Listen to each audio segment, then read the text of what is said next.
ओम श्री सद्गुरुदेव भगवान की जय। गीता सुगीता कर्तव्या किमन्येह शास्त्र विस्तरय या स्वयं पद्यनाभस्य मुखपद्याद्विनिश्रिता।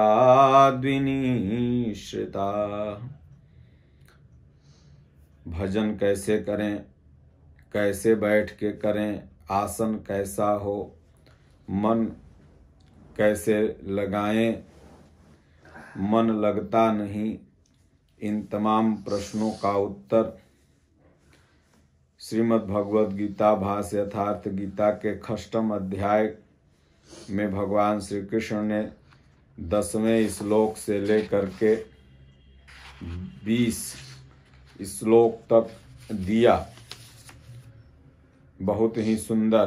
अगर इसे आप समझ लें तो ये जो साधनात्मक भक्त हैं, साधना करने वाले व्यक्ति हैं, उनके मन में जो प्रश्न रहता है कैसे बैठें, कब भजन करना चाहिए, किस अवस्था में करना चाहिए, तो तमाम प्रश्न का उत्तर इसमें मिल जाएगा। जो भी यथार्थ गीता पढ़ते होंगे उन्हें तो यह पता ही होगा। तो भजन कैसे करें, भगवान ने कहा अर्जुन से, अर्जुन योगी युज्जित सततात्मानं रहसि स्थितः एकाकीयत चित्तात्मा निराशीर परिग्रह। भगवान कहते हैं कि सबका प्रश्न होता है कि चित्त महाराज जी नहीं लगता है। तो चित्त को जीतने में लगा हुआ योगी मन, इंद्रियों और शरीर को वश में रखकर वासना और संग्रह रहित होकर एकांत स्थान में अकेला चित्त को आत्मो उपलब्धि कराने वाली योग क्रिया में लगावे। चित्त को जीतने के लिए एकांत। भगवान ने कहा अगर अर्जुन कुछ भी तुमसे पार न लगता है, भजन पार नहीं लगता है, सेवा पार नहीं लगती है, ध्यान पार नहीं लगता है, तो एकांत देश का सेवन करो। जब साधक एकांत में रहता है तो फिर लड़ेगा किससे? अपने आप से लड़ेगा। धीरे धीरे एकांत सेवन करते करते चित्त शांत हो जाता है। इसलिए यत चित्तात्मा निराशीर परिग्रह, चित्त धीरे धीरे शांत हो जाए। और चित्त की वृत्ति ही साधक को भटकाती है। तो आगे कहते हैं कि शुचौ देशे प्रतिष्ठाप्य स्थिरम आसनम आत्मनः।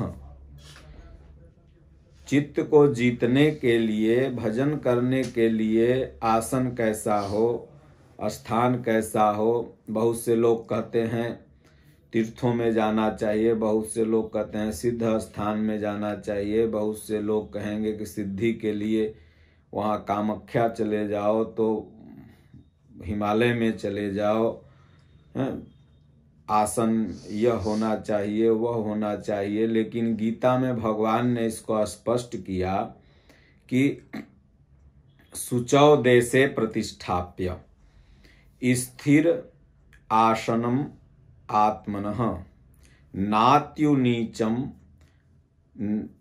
नात्युच्छितम नातिनीचम चैलाजिन कुशोत्तरम। शुचो देश पवित्र स्थान होना चाहिए। पवित्र स्थान का मतलब साफ सफाई हो, जहां पर आप बैठ सकें, दुर्गंध न हो, और आसन जो हो स्थिर हो, हिलने डोलने वाला न हो। कभी इधर बैठिए इधर डिग डिग करे न, स्थिर आसन हो, गोबर से लिपा हुआ जमीन हो, शुद्ध हो, और न ऊंचा आसन हो न नीचा आसन हो। पूज्य गुरुदेव भगवान भी, आप उनका जितना भी आसन देखेंगे तो लगभग 2 फीट का ही रहता है। दादा गुरु महाराज ने इसका क्रियात्मक शिक्षण भी साधकों को दिया था। महाराज जी ने गीता में लिखा है कि एक बार दादा गुरु महाराज को भक्तों ने लाके संगमरमर का लगभग 4 फीट ऊंचा आसन दे दिया।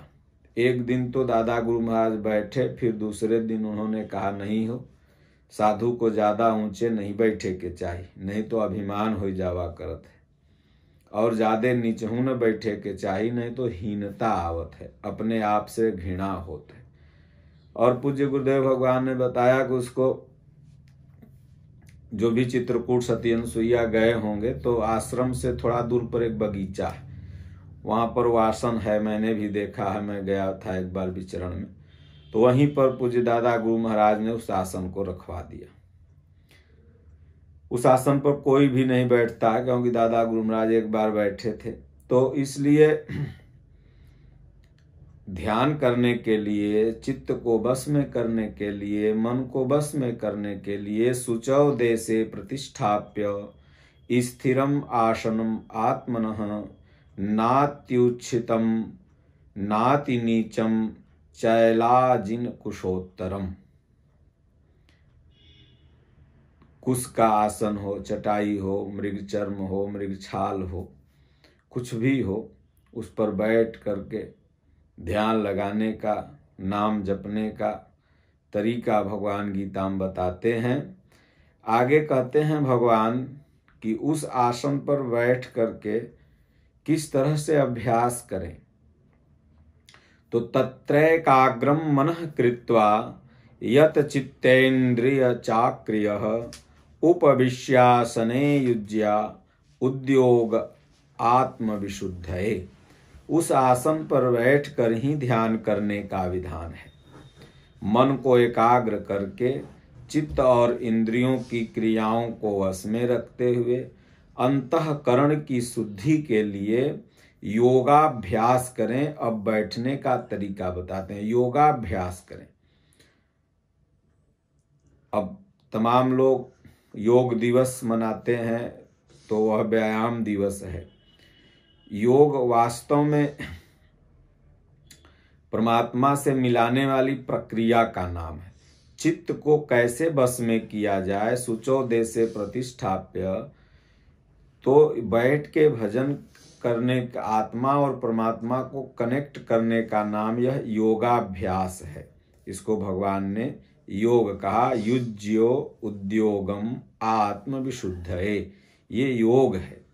अब बाकी जो हम सब लोग प्राणायाम बैठ करके अनुलोम विलोम, कपालभाति, सूर्य नमस्कार इत्यादि करते हैं, ये व्यायाम है, शारीरिक व्यायाम। इससे शरीर स्वस्थ रहेगा, और जब शरीर स्वस्थ रहेगा, पूज्य दादा गुरु महाराज भी कहते थे कि हो साधु को खुराक से 1.5 रोटी कम खाना चाहिए। तो आगे भगवान ने बैठने के लिए बताया कि बैठने का तरीका कैसे है। अब बहुत से लोग विकलांग हैं, दिव्यांग हैं, बैठ नहीं पाते हैं, तो क्या उनके लिए भजन की विधि नहीं है? क्योंकि लेकिन जो स्वस्थ हैं उनको बैठने के लिए भगवान बता रहे हैं कि इस तरह से बैठना है। बाकी मन को आसीन होना है। मन हमारा एकाग्र किस तरह बैठे। शरीर तो मान लीजिए बहुत अष्टावक्र महाराज जी थे, 8 अंक के टेढ़ा, तो वो तो ऐसे बैठ नहीं सकते थे। लेकिन जो स्वस्थ हैं उनके लिए भगवान ने बताया कि इस तरह से बैठना। बाकी जो अगर किसी तरह से शारीरिक असमर्थता में है तो वो चिंता में भी न पड़े, वो भी मन को आसीन करके, मन को सीधा गुरु के चरणों में, परमात्मा के चरणों में लगाएं और बैठें। उनका भी भजन उतना ही हो रहा। तो भगवान ने कहा, समः काय शिरोग्रीवम धारयन्यचलम स्थिरः संप्रेक्ष्य नासिकाग्रम स्व दिशः च अवलोकयन्। शरीर, गर्दन और सिर को सीधा अचल स्थिर करके, जैसे कोई पटरी खड़ी कर दी गई हो, इस प्रकार सीधा दृढ़ होकर बैठ जाएं और अपनी नासिका के अग्रभाग को देखते रहें। एकदम यहां से देखें तो ये दिखाई दे, या कुछ सामने रख भी सकते हैं बिंदु टाइप का। और नासिका की नोक देखते रहने का निर्देश नहीं, बल्कि सीधे बैठने पर नाक के सामने ही दृष्टि पड़ती है। दाहिने बाएं देखने की चंचलता न रहे, अन्य दिशाओं को न देखता हुआ स्थिर होकर के बैठे। अब स्थिर होकर के बैठे तब श्वास को देखना है। श्वास आई तो क्या कही, गई तो क्या गई। पूरी भजन की विधि भगवान ने 6वें अध्याय में बताया कि प्रशांत आत्मा विगत ब्रह्मचारी व्रते स्थितः मनः संयम्य मच्चित्तो युक्त आसीत मत्परः। ब्रह्मचर्य व्रत में स्थित होकर, प्रायः लोग कहते हैं जननेन्द्रिय संयम ही ब्रह्मचर्य है, लेकिन भगवान ने गीता में कहा, पूज्य गुरुदेव भगवान ने बड़ी सुंदर परिभाषा दी कि मन से विषयों का चिंतन करते हुए कोई भी व्यक्ति इंद्रियों का संयम नहीं कर सकता है। इसलिए जब हमारा मन एक परमात्मा में ही लग गया, एक परमात्मा का ध्यान हम करने लगे, तो जननेन्द्रिय नहीं बल्कि सकलेंद्रिय, 5 ज्ञानेन्द्रिय, 5 कर्मेंद्रिय हैं, ये सकलेंद्रिय हैं। ऐसे तो उन 10 इंद्रियों में एक इंद्रिय जननेन्द्रिय है, उसको आपने वश में कर लिया तो क्या आप ब्रह्मचारी हो गए? नहीं। जब तक इन 10 इंद्रियों को वश में आपने नहीं किया तब तक आप ब्रह्मचारी नहीं। ब्रह्म आचरति स ब्रह्मचारी। तो भगवान का धीरे धीरे भजन करते हुए, गीता पढ़ते हुए, सद्गुरु के आज्ञा पर चलते हुए आप ब्रह्म का आचरण करते करते इन 10 इंद्रियों पर एक दिन कंट्रोल पा जाएंगे, तो आप ही हो जाएंगे दशरथ। अभी ये दशानन हैं, बहिर्मुखी हैं। तो दशरथ जब हो गए तब फिर कौशल्या दशरथ से फिर भगवान का जन्म होता है। ये अनुभव विज्ञान रूपी राम आपके हृदय में भय प्रगट कृपाला, तो प्रभु का स्वरूप, गुरु का चरण आपके हृदय में आना प्रारंभ हो जाएगा। तो भगवान कहते हैं कि युज्यनैवं सदात्मानं योगी नियतमानसः शांतिम निर्वाणम परमाम मत संस्थाम धिगच्छति।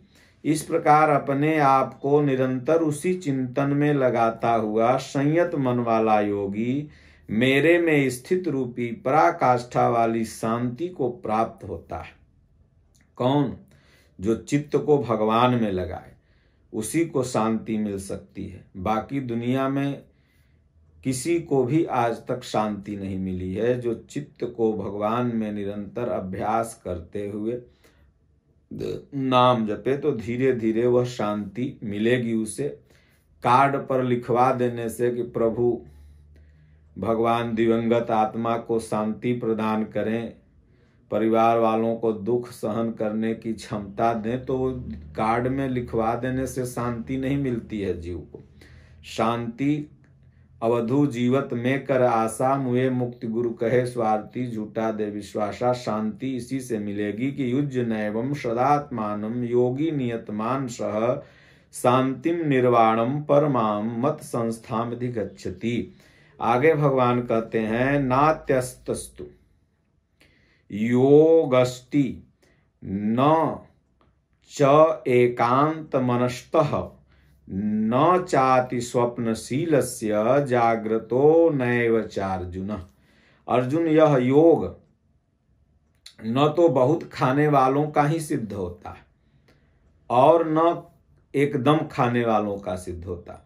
बहुत से लोग होते हैं, कहीं सन्यासी मरे खात खात, बैरागी मरे नहात नहात, बहुत लोग भूखे भजन न होए गोपाला। तो भगवान कहते हैं कि न तो ज्यादा खाने वाले का ही सिद्ध होता है। जब ज्यादा खा लेंगे तो आलस निद्रा जमुहाई घेरेगी, भजन क्या होगा। कम खा लेंगे तो शरीर अस्वस्थ हो जाएगा, नहीं खाएगा आदमी तो फिर भजन क्या करेगा। इसलिए भगवान कहते हैं न ज्यादा खाने वालों का सिद्ध होता है न कम खाने वालों का, न ज्यादा सोने वालों का सिद्ध होता है न एकदम जागने वालों का ही सिद्ध होता है। दादा गुरु महाराज कहते थे कि साधक को कुछ निद्रा भी लेना चाहिए, 4 घंटे कम से कम। तो इसलिए अर्जुन, ये योग किसका सिद्ध होता है? योग सिद्ध होना मतलब भगवान का मिल जाना। तो युक्ताहार विहारस्य युक्त चेष्टस्य कर्मसु युक्त स्वप्नावबोधस्य योगो भवति दुःखः। भगवान ने कहा अर्जुन, यह दुखों का नाश करने वाला योग एक ऐसी प्रक्रिया है जो सारे दुखों का नाश कर देती है। जब शरीर का आवागमन ही खत्म हो गया, बार बार यात्राएं खत्म हो गई, तो फिर दुख किसे होगा? दुख तो तब होता है जब जीव नरक की यातना सहते हुए बार बार माँ के गर्भ में आता है, जाता है, आता, तो दुख होते हैं। लेकिन यह योग ऐसा है जो इन यात्रा को ही सिद्ध कर देता है। ये आत्मा अपने स्वरूप में प्रतिष्ठित हो जाती है, तो इसलिए योग है जो ये दुखों का नाश करता है। बाहरी योग जिसे आप मानते हैं शारीरिक व्यायाम को, वो तो शारीरिक कष्ट को दूर करता है, दुख फिर अगले शरीर में आ जाएंगे, इसी शरीर तक वो दुख का नाश किया। लेकिन ये गीतोक्त साधना का जो योग है, ये दुख आएंगे ही नहीं। तो युक्ताहार विहारस्य युक्त चेष्टस्य कर्मसु युक्त स्वप्नावबोधस्य योगो भवति दुःखः। यह दुखों का नाश करने वाला योग अर्जुन न ज्यादा खाने वालों का सिद्ध होता है, न कम खाने वालों का, बल्कि युक्ताहार विहारस्य, अतिका भला न बोलना, अतिका भला न चूप, अतिका भला न बरसना, अतिका भला न धूप, तो उनका सिद्ध होता है जो युक्त, बस जितनी जरूरत है उतना ही। आगे कहते हैं यदा विनियतम चित्तात्मन्येव वतिष्ठते निष्प्रियः सर्व कामेभ्यो युक्त इत्युच्यते तदा। इस प्रकार योग के अभ्यास से विशेष रूप से वश में किया हुआ चित्त जिस काल परमात्मा में भली प्रकार स्थिर होता है अर्जुन, विलीन सा हो जाता है, उस काल में संपूर्ण कामनाओं से रहित हुआ पुरुष योग युक्त कहा जाता है। अब विशेष जीते हुए चित्त के लक्षण क्या? मान लीजिए कि आपने चित्त को जीत लिया, जैसे कोई भी चीज आप करते हैं तो उसका एक लक्षण प्रदर्शित होता है। चावल पकाते हैं तो चावल ऐसे टोते हैं तो चुर जाता है, तो आप समझ गए लक्षण से कि पक गया। सब्जी बनाते हैं, कुछ भी काम करते हैं आप दुनिया का, तो उसका एक लक्षण होता है सिद्ध होने पर। तो भगवान कहते हैं मान लीजिए सारा चीज हमने किया, चित्त मेरा बस में हो गया, तो उसका लक्षण क्या है? तो कहते हैं यथा दीपो निवातस्थो नेंगते सोमपा स्मृता योगिनो यत् चित्तस्य युज्यतो योगात्मनः। जिस प्रकार वेग रहित वायु में रखे गए दीपक की लौ चलायमान नहीं होती। आप रूम में दीपक जला दीजिए, अगरबत्ती जला दीजिए, उससे जो धुआं या दीपक निकलेगा वो सीधा जाता है। उसी तरह से जो चित्त को जीते हुए व्यक्ति हैं, वो जब बैठेंगे ध्यानस्थ तो सीधा उनका मन सीधा एक परमात्मा में लगा हुआ है। यत्रो परमते चित्तम निरुद्धम योग सेवया यत्र चैवात्मन आत्मानं पश्यन आत्मनि तुष्यति। एकदम स्थिर सीधा ध्यानस्थ चकपक नहीं, उनको देखने में लगेगा उनके स्वरूप में एक अलग आभा, एक अलग तेज दिखेगा। आप कभी पूज्य गुरुदेव भगवान को ध्यानस्थ अवस्था में देखिए या आप सत्संग बोलते हुए देखिए, तो लगेगा कि नहीं चित्त जीता हुआ है। ये जो बोल रहे हैं केवल हम लोगों के कल्याण के लिए, बाकी तो अपना इनका स्वरूप में मन लगा, ऐसा समझ में आता है, आभास होता है। तो इसलिए भगवान ने कहा जिस अवस्था में योग के अभ्यास से निरुद्ध हुआ चित्त भी उपराम हो जाता है, विलीन हो जाता है, मिट जाता है, उस अवस्था में आत्मना अपने आत्मा द्वारा आत्मानं परमात्मा को देखता हुआ आत्मनि एव अपने ही आत्मा से होता है। क्योंकि प्राप्ति से परमात्मा का साक्षात्कार होता है, किंतु दूसरे ही क्षण वह आत्मा को उन शाश्वत ईश्वरीय विभूतियों से ओतप्रोत देखता है। वो पूरी स्थिति भगवान प्रदान कर देते हैं। इसलिए जीते हुए चित्त, जब तक हम चित्त को नहीं जीत सकते तब तक हमारा योग नहीं सिद्ध होगा। तो चित्त को जीतने का यह सबसे बड़ा मंत्र भगवान ने 6वें अध्याय में बताया। और चित्त कहें मन कहें बात एक ही है। तो इसलिए नाम जप, युक्ताहार विहारस्य, सद्गुरु की सेवा और अभ्यास, योगाभ्यास जैसा भगवान ने बताया, ये करते हुए साधक चित्त को जीत लेता है। और जब चित्त जीतने में आ जाता है तो साक्षात्कार होता है। तो सुखम आत्विकम यत बुद्धि गाह्यम इति इंद्रियम वेत्ति यत्र न चैवायम स्थित चलति तत्वतः। बोलिए श्री सद्गुरुदेव भगवान की जय।